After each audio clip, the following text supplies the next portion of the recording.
Hi everyone, welcome back. In this video, we're going to be diving into how to identify minerals. So first, let's talk about what things we look for when we're trying to determine one mineral from another. There are a number of physical properties that geologists look at in order to identify a mineral. There's a list here on the screen that you can look at, and we're going to go into each one of these characteristics in detail. But some of those physical properties include the color of a mineral, the streak, the luster, hardness, specific gravity, or what we estimate as the density of a mineral, crystal habit, fracture and cleavage, and other special properties that minerals might have. So let's dive into each of these more specifically. The first characteristic that you might notice right off the bat is the color of a mineral. This is one of the things that draws people to collecting minerals in the first place, is their beautiful color.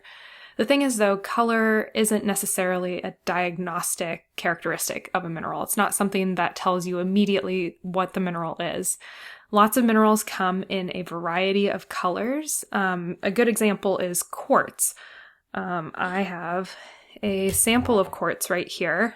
This is a sort of like clear white sample of quartz. It's a really nice, it has a really distinct crystal structure. The kind of crystal habit that we would expect of a quartz crystal, which I'll get into later.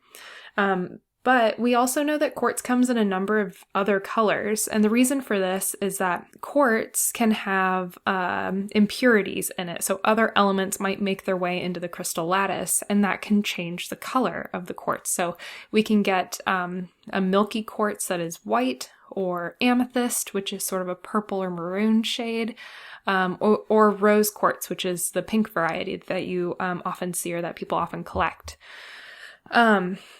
Colors can also be misleading. There are a lot of minerals that have similar colors, and you can get confused. So for example, gold and pyrite can often have a very similar gold color and metallic luster.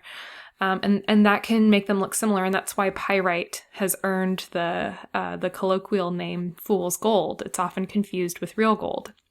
So color might be the first thing that you notice, but it's not a great diagnostic. It's not something that you want to use solely to identify a mineral. So let's look at some other characteristics that you might want to use instead, or in addition to color. So the next thing you might want to look at is the streak. So this is the powdered color of a mineral. But if I were to take a mineral and I were to scratch it on a streak plate like this one, this is it's a white like porcelain tile. If I were to streak a mineral across this, I could observe what the powdered color is. In the example on the slide here, you can see that hematite produces a reddish brown streak. So even though the mineral itself doesn't look reddish brown, it might look gray or silver, the streak actually appears reddish brown. So that is a really good identifier for a mineral. The streak generally is less variable than the color of the whole crystal itself, so that's a better indicator than just the crystal color. All right, next let's talk about luster. Luster is sort of the quality of light as it bounces off of the mineral, or the surface scattering of light. There are a number of different words that we use to describe luster. The basic categories sort of break down into metallic, like pyrite here, or non-metallic, like these feldspar crystals that I have on the screen.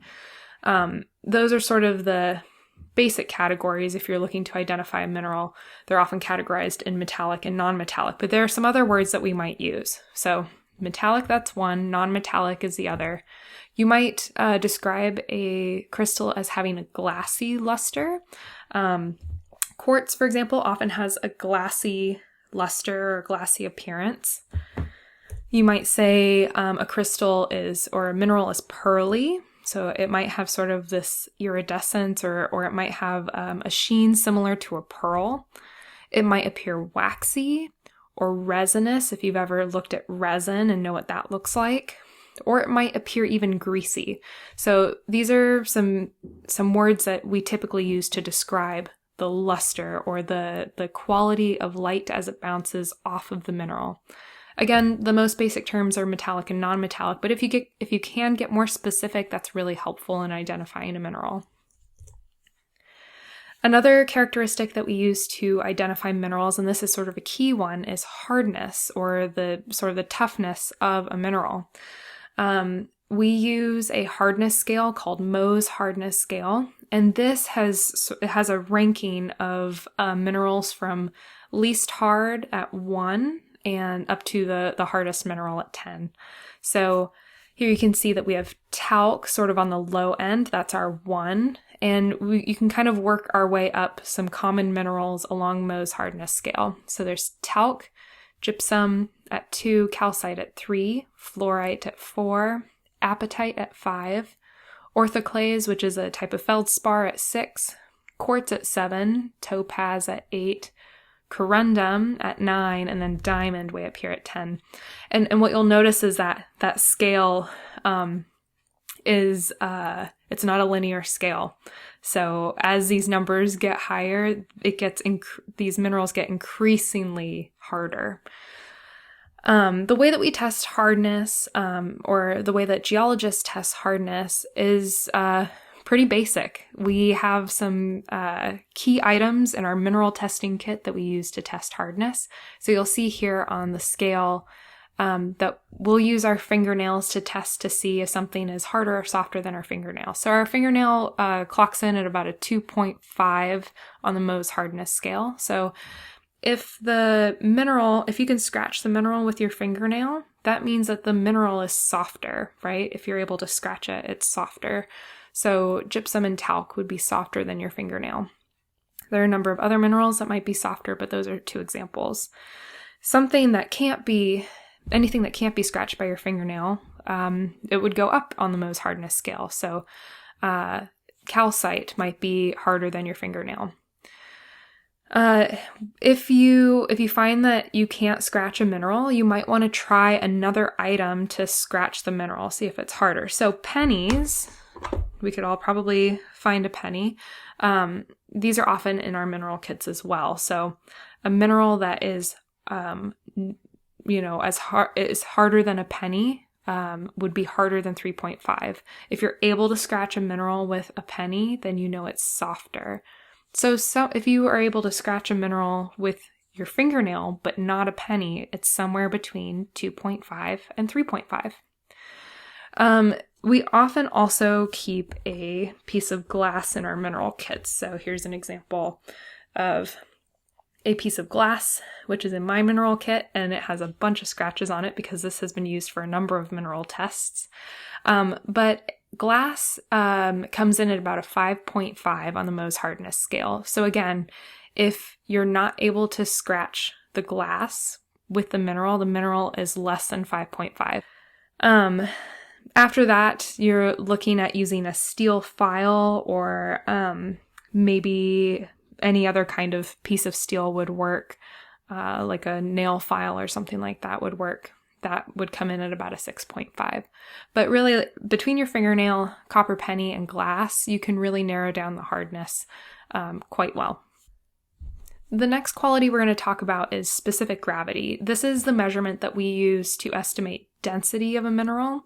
And what it is it's a comparison of the density of your mineral, say quartz, the density of quartz, over the density of the same quantity of water, or the same volume of water. So we have a volume of quartz divided by, or the density of a volume of quartz divided by the same volume of water, divided by the density of the same volume of water.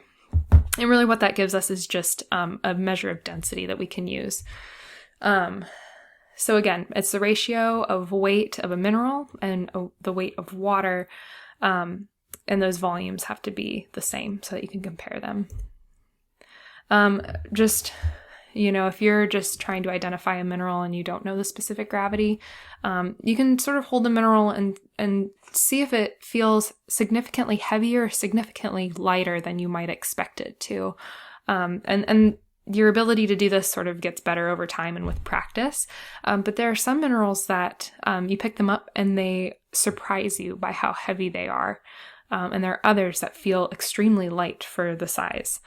An example of something that feels really heavy in your hand, although many of us might not have ever held a piece of pure gold. I know I haven't. But if you were to measure the specific gravity of pure gold, it would be 19.32. So what that really means is that gold is 19.32 times the density of water. That's a very, very high specific gravity. That's something that's very dense. An example of a low density mineral might be graphite. Graphite has a specific gravity of 1.8. So that's a pretty low density mineral.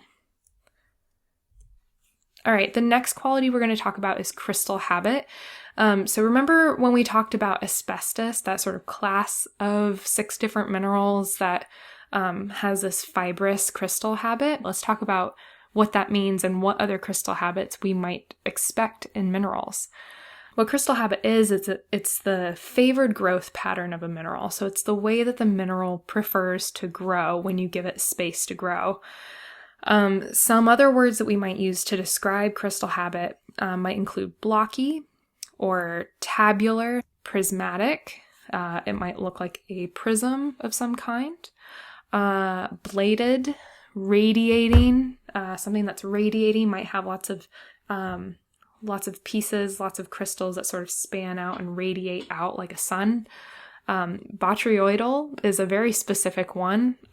Here's an example of botryoidal red hematite, and it sort of produces these like bubble-like shapes of crystals. It's really interesting. Or fibrous, like the asbestos that we talked about previously. So those are some words to describe crystal habit. You're probably most likely going to encounter things that are blocky or tabular, but you might encounter some of these while you're looking at crystals, and they're a very good indicator of what the crystal might be. Another characteristic that we should talk about, and one of the best identifying characteristics of a mineral, is its fracture or its cleavage, the way that the rock prefers to cleave. Minerals tend to break along distinct planes, or what we call cleavage planes. Not all of them have cleavage planes, but if they don't have cleavage planes, we say that they have a fracture. Keep in mind that when you're identifying minerals, you won't always have just a single sample of a crystal. You might be trying to identify minerals within a rock, and that gets a lot more challenging, and you might not be able to observe the fracture or the cleavage. But if you're looking at a hand sample of a whole mineral, fracture and cleavage is going to be a lot easier to observe. And the same goes for all of the characteristics we've been talking about. If you want to observe fracture, of course, you can always break the mineral. Obviously, don't do that if we have nice classroom samples that you're working with. But if you're in the field and you have a bunch of samples to work with, you can go ahead and break one of those mineral samples and see what the fracture is like. Some common fracture types, so we're not talking cleavage, we're talking fracture. If I were to break a mineral, you might experience what we call conchoidal fracture. So this is a really great example of conchoidal fracture within quartz. You see sort of these concentric circles around the initial fracture point. They sort of like, they look like little ripples in water or something like that. So that's what we call conchoidal fracture. Something else that fractures conchoidally would be obsidian. Obsidian tends to have a conchoidal fracture. Obsidian is not a mineral, it is a rock, but that's an example of something else that has a conchoidal fracture. Another type of fracture would be an irregular fracture. So this garnet is exhibiting an irregular fracture. There's no real pattern to it. It looks like, just like a broken piece of rock or a broken mineral. There's no real order or structure to it. Cleavage, on the other hand, has to do with the mineral at the atomic level and sort of the arrangement of atoms that we talked about. Remember in the previous lecture, we talked about all the different arrangements of atoms, especially with the silicates that can lead to certain atomic structures. And thus those atomic structures, they influence the way that a mineral will cleave or the way that that mineral will break apart. For example, when we talk about sheet silicates, some examples of those are micas, like biotite, for example, or muscovite. We have a sheet silicate here, and just like the name suggests, sheet silicates are made up of those sheets of silica tetrahedra, and they tend to break along those sheet planes. So that's an example of a cleavage, just one single cleavage plane, right? So we describe cleavage by the number of planes of cleavage. And if there are multiple cleavage planes, we describe the angle between those planes. So for something like a mica or a sheet silicate, we would describe that as having one perfect cleavage plane. For something like halite or table salt, halite actually has, if you remember the atomic structure, it's sodium and chlorine, and those are arranged in a cubic pattern, and that influences the cleavage of halite. If you look at your salt crystals, if you just sort of dump some salt out into the palm of your hand and look very closely, you'll see that those are all small little cubes of halite. They are exhibiting a cleavage. Now, the cleavage of halite, you would describe that, you can find 3 different distinct planes of cleavage, and they all intersect at 90 degrees from each other. So that's how we would describe the cleavage in halite. Now, halite on the surface can look very, very similar to a mineral called calcite. And, halite is a halide, and it's different from calcite in that calcite is a carbonate. And so those are 2 separate mineral groups with very distinct compositions. So it's important that we're able to identify the differences between these 2. So they look similar, but one thing that is very distinct between them is their cleavage. Calcite has 3 cleavage planes, but they are not at 90 degrees. So that's what is going to make it distinctly different from calcite. If you have something that looks like halite or calcite in your hand, cleavage is going to be the distinct characteristic that differentiates the 2. Okay, let's look at another example of cleavage. Pyroxene is a mineral that we've talked about previously. Pyroxene is on the top left in this slide, and amphibole is in the bottom left. They look really similar often, especially if you are looking at a rock sample with lots of dark minerals. It might be hard to tell whether it's pyroxene that you're looking at or amphibole. They can look super similar. But again, the distinct characteristic here is the cleavage of those minerals. So pyroxene, again, top left here, has 2 planes of cleavage that intersect at exactly 90 degrees. So you'll see these right angles within the crystal that indicate that it's pyroxene. Amphibole, on the other hand, also has 2 planes of cleavage. However, they intersect at 60 degrees or 120 degrees, about 60 degrees or 120. And that will look significantly different than pyroxene with its 90-degree cleavage intersection. So that's, again, going to be a key characteristic to identifying a pyroxene from an amphibole.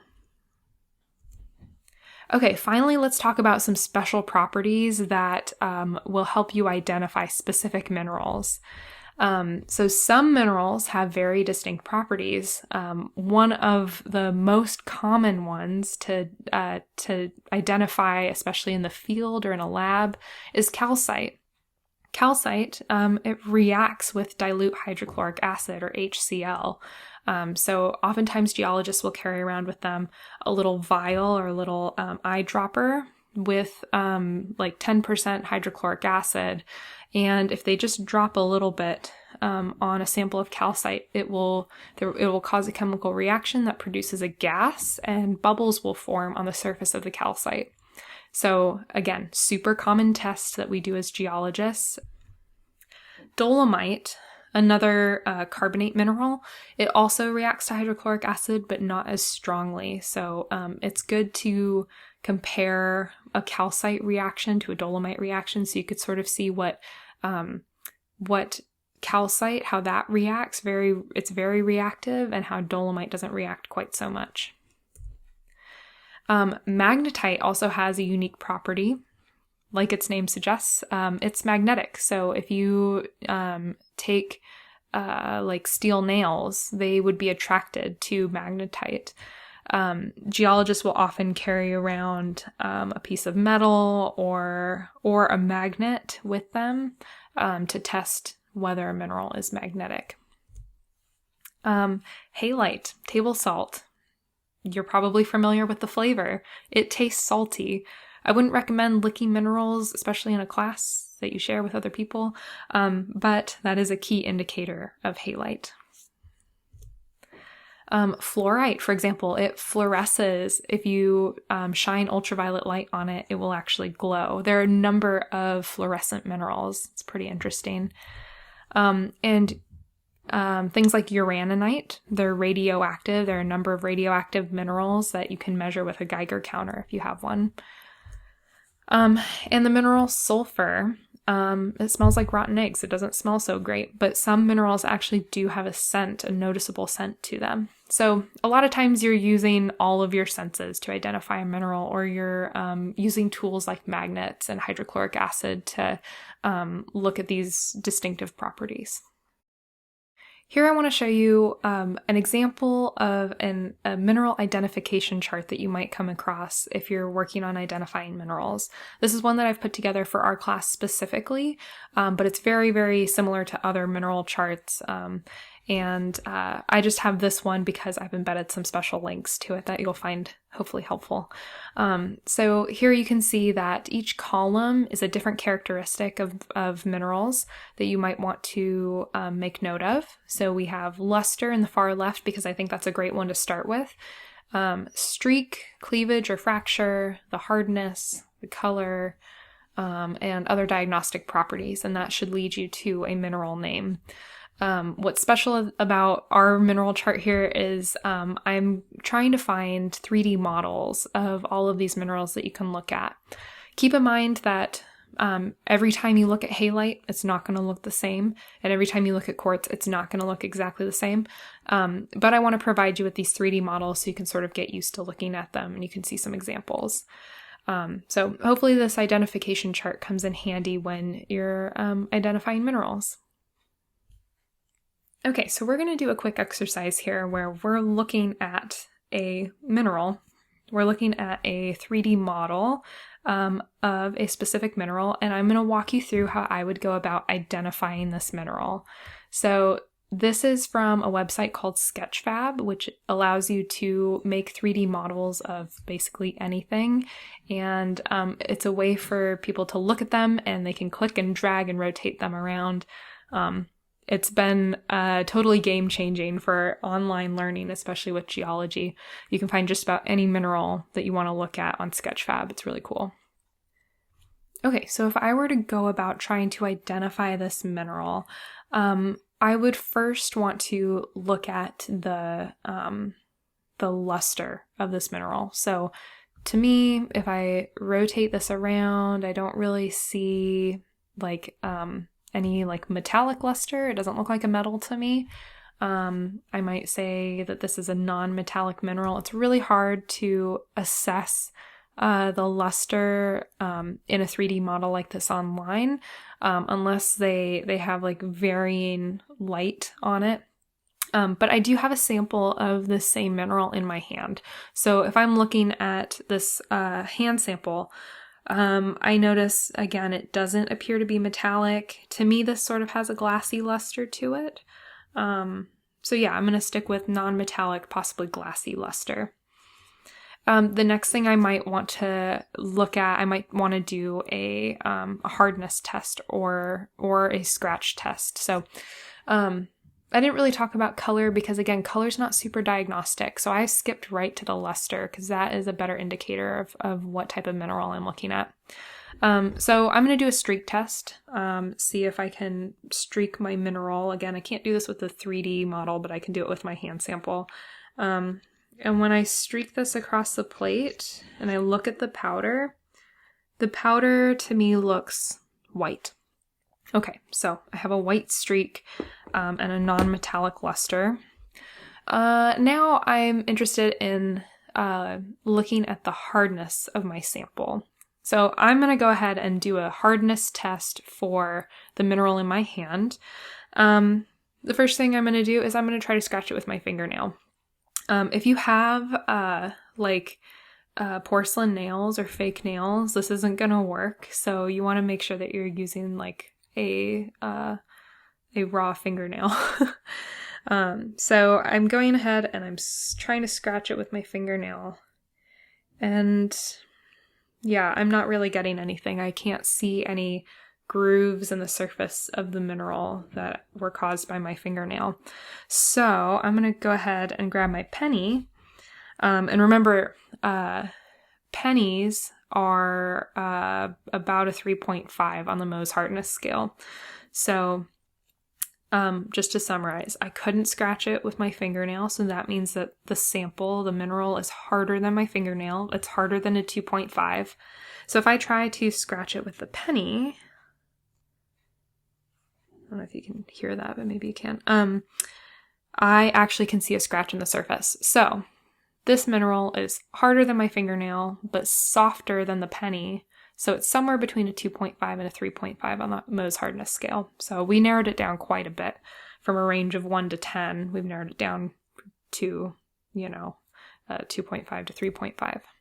Before I give away what this mineral is, let's look at the cleavage of this mineral. This is one of the characteristics that we can actually observe in this 3D model. This is a really excellent sample of this mineral. You might notice that this mineral looks like a bunch of cubes that were sort of stuck together. So this is what we might call a cleavage at, I see at least two. See, I see one cleavage plane here and a second cleavage plane here. So that's two cleavage planes at 90 degrees. And then if I rotate it, I see a third cleavage plane right here. So if you can see like the corner of a cube, that might indicate that there are three cleavage planes that intersect at 90 degrees. So we have a cubic cleavage here. So with all of that information, we have a non-metallic, maybe glassy luster, a hardness between 2.5 and 3.5, and three cleavage planes at 90 degrees. I'll give you one more characteristic that just sort of is the nail in the coffin. It really gives it away. If I were to lick this mineral, it would taste salty. So that sort of gives it away that this is the mineral halite. This is table salt, or NaCl, and it's a really common mineral that you'll come across, and one that you can dissolve into water. Hopefully that demonstration helps you understand sort of the process that we go through as geologists to identify minerals. All right, so before we wrap up, I just want to remind you of one key thing, and I said this before, but more often than not, when you're identifying minerals, you're not going to have these nice, big, clear samples of minerals in your hand. Instead, you might be looking at a sample of a rock that is made up of many minerals, or is an aggregate of many minerals. In this example here, we have a rock with a number of different minerals in it, of all different colors and textures. And you're going to have to look really closely in order to identify some of these. So, here we can see, white and pink feldspars. There are black grains that this person has identified as hornblende. There are a number of micas, possibly biotite or muscovite, and quartz. So there are a few of these clear or gray quartz grains. It's a lot more challenging when these minerals are in rock or in a rock aggregate. I just wanted to remind you that it is really challenging when you're working with a rock that is an aggregate of multiple minerals. But for now, we'll practice with just the singular minerals, the nice, clear, big hand samples. All right, so in summary, I just wanted to remind you that minerals, again, they're the building blocks of rocks. They're the pieces that make up rocks. They're like the ingredients. And we use a number of different characteristics to identify minerals. So there's sort of this process that we go through as geologists to identify minerals. We talked about color, and while that might be the first thing you notice, it's not a diagnostic characteristic. Minerals also have a streak, so if you rub the mineral, you powder it against a tile, you might observe a powdered streak color. That is a better indicator of what mineral it is than the actual color of the crystal. We also look at the luster or the light quality that bounces off of a mineral. We'll look at the hardness, so how hard it is on the Mohs hardness scale. We'll look at specific gravity if we have that information. So that's how dense the mineral is compared to water. We'll look at the crystal habit or the preferred shape of the mineral. We might not always have a visible crystal habit available to look at, but if we do, that's a really great characteristic to help identify a mineral. We'll also look at the way that the mineral fractures or the way that it cleaves. So that can be influenced by its atomic structure. And we'll also look at special properties like fluorescence or magnetism, or maybe the way that it tastes or smells. I hope that this was helpful in teaching you how to identify different minerals. I look forward to seeing you in the next video.